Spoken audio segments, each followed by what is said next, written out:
یہ 40 دن کا جو سفر ہے، یہ 40 دن کا جو سفر ہے، ہم تحلیل نہیں کر پا رہے کہ اس 40 دن کے سفر میں جناب زینب کی شخصیت کس طریقے سے ابھر کے سامنے آئی۔ عزیزان گرامی، ہم آپ غور کر کے تھک بھی جاتے ہیں مگر نتیجے تک نہیں پہنچ سکتے، اس لیے کہ اگر ایک عام خاتون کی حیثیت سے دیکھا جائے تو گرامی تاریخ کربلا میں یہ ملتا ہے کہ عصر عاشور تک زینب روتی رہی، مگر عصر عاشور کے بعد سیدانیوں کو سنبھال رہی ہے، بیویوں کو سنبھال رہی ہے، بچوں کو سنبھال رہی ہے۔ تو کہنے کا مقصد یہ کہ یہ 40 دن کا جو عرصہ ہے، اس میں جناب زینب کی شخصیت ابھر کے سامنے ہے۔ کیسے سامنے آئی؟ ابن زیاد کے دربار میں زینب کی شخصیت کا نام ہے۔ دیکھیے اس وقت زینب واقعہ کربلا کے بعد حجت خدا کی نمائندہ ہے۔ حجت خدا کی نمائندہ، حجت خدا کس کو کہتے ہیں؟ جس کے پاس امر تکوینی ہو۔ امر تکوینی کا کیا مطلب؟ کہ جس چیز کو اشارہ کر دے وہ چیز ہو جائے، یعنی پورا اختیار۔ امر تکوینی کا مطلب پورا اختیار۔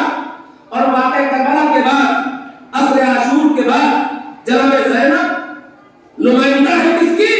حجت خدا کی۔ جب حجت خدا کی نمائندہ ہے تو جو حجت خدا کے صفات ہوں گے وہی جناب زینب کے اندر وہ صفات پائی جائے۔ آپ تاریخ کا پڑھیں، ہم مسائل سنتے رہتے ہیں، مسائل سے رونے کے لیے نہیں ہے، غور بھی کیا جاتا ہے اس پہ۔ اور اب تو ماشاءاللہ کیا کہنا آشی بھائی، مسائل ایسے نئے نئے پڑھے جا رہے ہیں کہ کبھی کبھی سوچنا پڑتا ہے کہ یہ نئی کربلا کب ہوئی۔ ایک صلوات پڑھ لیں۔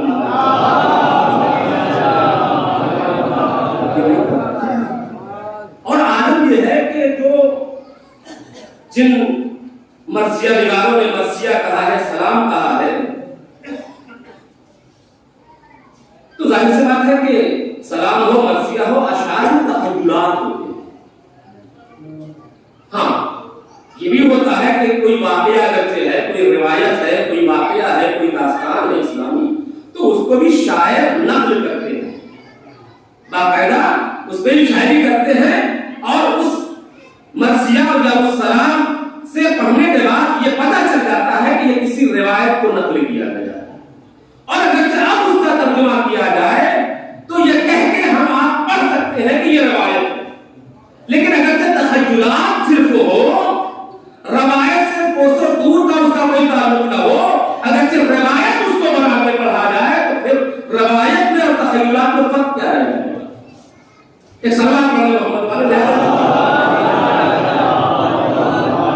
تو جو حجت خدا ہوتا ہے اس کی نمائندگی کر گئی ہے عصر عاشور کے بعد جناب زینب۔ اب سوچ لی کس شخصیت کا نام۔ ایک عام عورت تو کسی کے اوپر اختیار ہو سکتا ہے،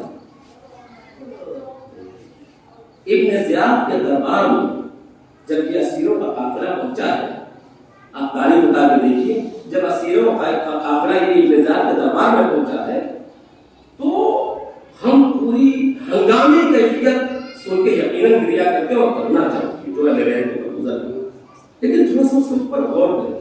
جب ابن زیاد کے دربار میں یہ اہل حرم کا قافلہ پہنچا ہے تو تاریخ بتاتی ہے کہ ابن زیاد نے اتنی بھیڑ اکٹھا کیا تھا، پورا منظر میں آپ کے سامنے پیش کرنا چاہتا ہوں۔ یہاں پر آپ دیکھیں یہ 40 دنوں میں کیسی کیسی چیزیں پیش آئی ہیں جس سے جناب زینب کی شخصیت ابھر کے سامنے آئی۔ اتنا لوگوں کو اکٹھا کیا تھا، بھیڑ اکٹھا کی تھی ابن زیاد نے کہ شور شرابہ ہو، شور ہو رہا تھا دربار میں۔ دوسری طرف کیا ہو رہا تھا؟ باجے والوں کو بلایا گیا تھا کہ یہ باجا بجاتے ہیں، تاشے والوں کو بلایا گیا تھا کہ یہ تاشا بجاتے ہیں۔ عزیزان گرامی، جو منظر تاریخ میں لکھا ہے، مقتل میں لکھا ہے کہ ابن زیاد کا مقصد یہ تھا کہ اتنا شور ہونا چاہیے کہ اگر یہ قیدی کچھ کہنا بھی چاہے تو کوئی سن نہ سکے۔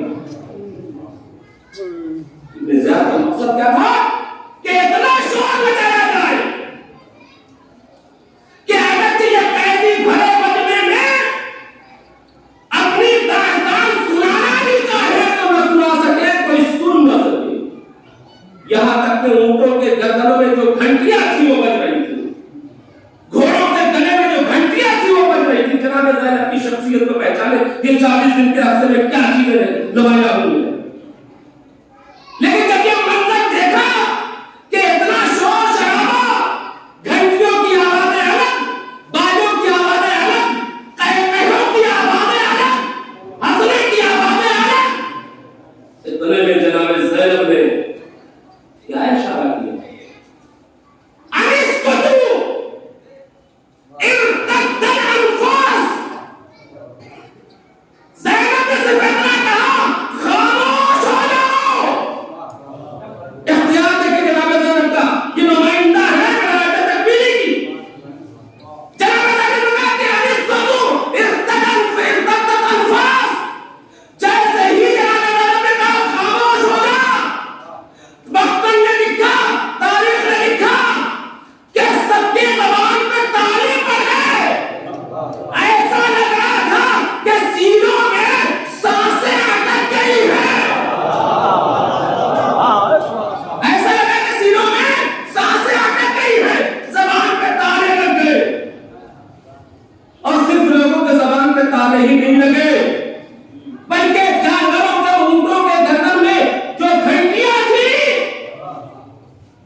کارنامہ ابھر کے اور شخصیت ابھر کے سامنے جناب زینب کی نہیں آئی، یہ صرف 40 دن کی شخصیت کی کارنامہ تھا جو جناب زینب ابھر کے سامنے آیا۔ اور جناب گرامی، کیونکہ جس بچی حسین کی جس بچی کا کی طرف یہ مجلس منسوب ہے اس کا زمانہ دیکھیے، اس کی شخصیت کیا تھی؟ 4 سال کی بچی، کس طریقے سے ہم آپ شخصیت بیان کر سکتے ہیں؟ 4 سال کی بچی کی شخصیت کیا ہے؟ آپ کو تاریخ میں مناظر نہیں ملے گی، مگر ذرا گرامی چند سال کا بچہ بھی اگرچہ ہے، 1 دن کا بچہ بھی ہے اہل بیت کے گھرانے کا، تو وہ شخصیتوں کا مالک ہوتا ہے، وہ شخصیتوں کا مالک ہوتا ہے۔ ذرا گرامی جناب سکینہ یقیناً 4 سال کی ہے، ظاہر ہے اگرچہ دیکھا جائے تو ان کے فضائل و کمالات تاریخ میں موجود نہیں ہے، مگر ذرا گرامی صرف جناب سکینہ کی نسبت دیکھ لیا ہے کہ کس خاندان سے تعلق رکھتی ہے اور کس کے گود کی پروردگار ہے، تو یہی جناب سکینہ کی فضیلت کے لیے کافی ہے۔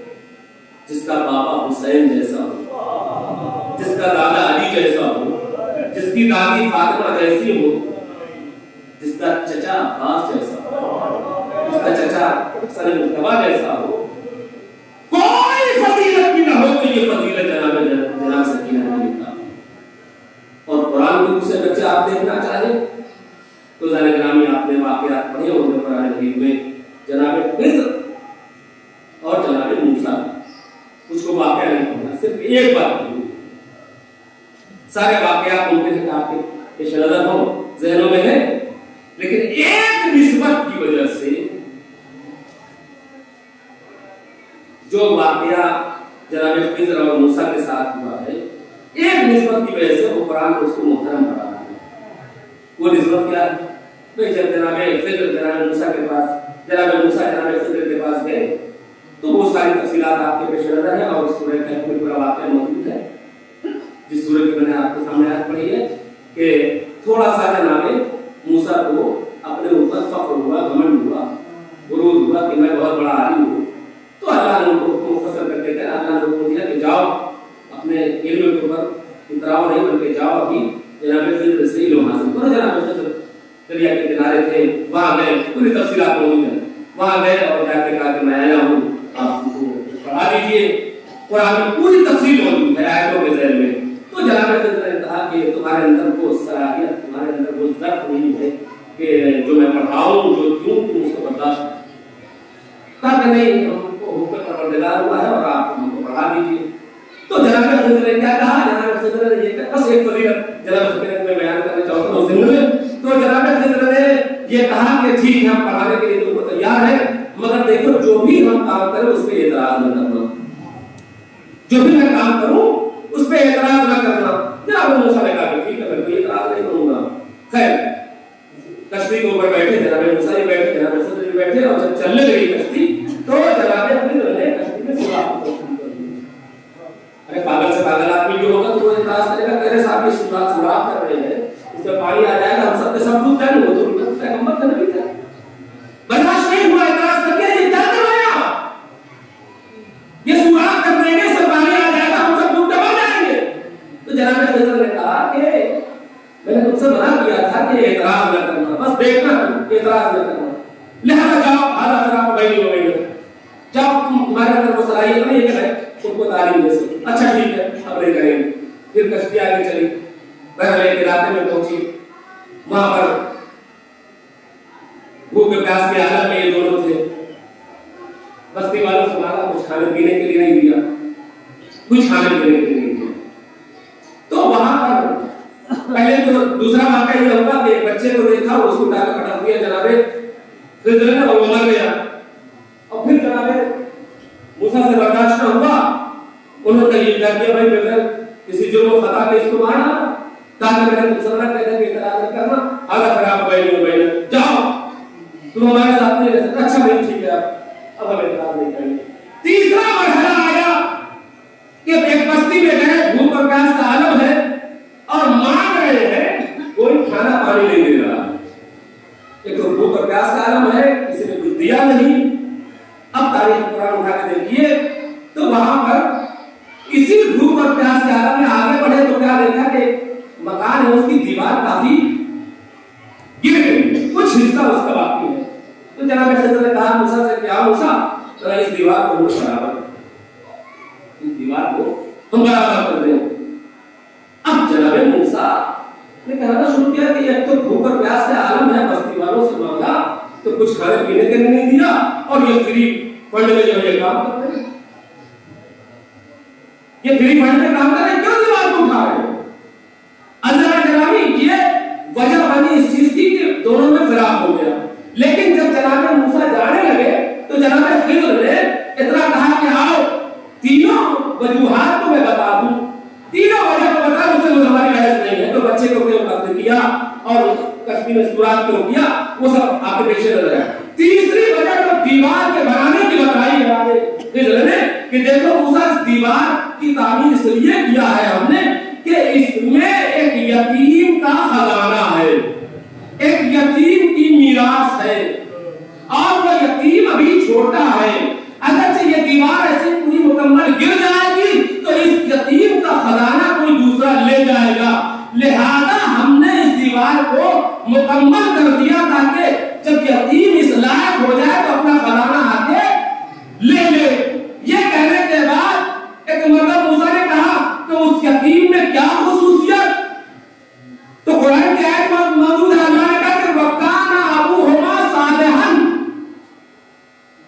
اس جو یتیم ہے اس کے ماں باپ دونوں صالح تھے, اس کے ماں باپ دونوں پرہیزگار تھے, اس کے ماں باپ دونوں کیا تھے, نیک تھے. تو ذرا گرامی اگرچہ ایک عام آدمی نیک ہو, پرہیزگار ہو, تو اس کے بچے کا اللہ اتنا خیال رکھتا ہے جس نے اسلام کو بچایا ہو اپنی پورا گھر اٹھا کے, کیا اس بچی کا کوئی احترام نہ ہوگا؟ صلوات پڑھ دے. عام سارے بندے کا احترام یہ ہے کہ اس کے یتیم کا خدا احترام کر رہا ہے, تو اس یتیمہ کا احترام نہ ہوگا تو حسین کی یتیمہ جس نے اسلام کو زندہ کیا ہے. بس عزیزان گرامی میں پڑھ چکا کہ وہ سکینہ ہے کہ واقعہ کربلا کے بعد عزیزان گرامی دو شخصیتوں کے بارے میں ملتا ہے کہ دو شخصیتیں ایسی ہیں کہ شام غریبہ کے بعد دونوں نے آخر دم تک کوئی سویا نہیں. ایک کا نام زینب اور دوسرے کا نام سکینہ. زینب اس لیے نہیں سوئی پورے سفر میں کہ حسین نے اہل حرم کو حوالے کیا, اے زینب یہ تمہارے حوالے ہے. لیکن سوال یہ پیدا ہوتا ہے کہ پورے سفر میں سکینہ کیوں نہیں سوئی؟ تو ابھی یہ مسائل میں سن لینا کمال آسان ہے, مگر کبھی سوچئے کہ یہ سکینہ شام غریبہ سے لے کے زندان شام تک کیوں نہیں سوئی؟ اس کی وجہ یہی ہے عزیزو کہ جو بیٹی باپ کے سینے پہ جب تک سوتی نہیں تھی نیند نہیں آتی تھی, جس کی وجہ سے سکینہ بھی پورے سفر میں جاتی ہے. جناب سکینہ اور اہل حرم کا قافلہ پہنچ چکا ہے شام میں, تماشائیوں کا مجمع ہے, بھرے بازار سے گزر چکا ہے اہل بیت کا قافلہ, یہاں تک کہ دربار یزید کے سامنے باب الساعات ہے. باب الساعات کے اوپر قافلہ کھڑا ہوا ہے. اس کی وجہ یہ ہے کہ کھڑا کیا گیا ہے, دربار ابھی سجایا جا رہا ہے, اس پر آئینہ بندی کی جا رہی ہے. عزیزان گرامی جب باب الساعات پہ یہ دروازہ باب الساعات کے اوپر یہ قافلہ کھڑا ہوا تھا تو ایک مرتبہ جناب سکینہ جناب سید سجاد کے پاس آتی ہے اور آ کے کہتی ہے کہ اے بھیا کیا اتنی اجازت ہے کہ میں اپنے بابا کے سر سے کچھ باتیں کر لوں؟ عزادارو ارے ولایت تکمیلی کا مالک تھا سید سجاد. ایک مرتبہ جناب سکینہ سے کہتا ہے ہاں بہن سکینہ جاؤ بابا کے کٹے ہوئے سر سے بات کر لو. حضرت گرامی جیسے ہی سکینہ کو اجازت ملتی ہے ارے سر حسین کے پاس آتی ہے جناب سکینہ اور آ کے کہتی ہے کہ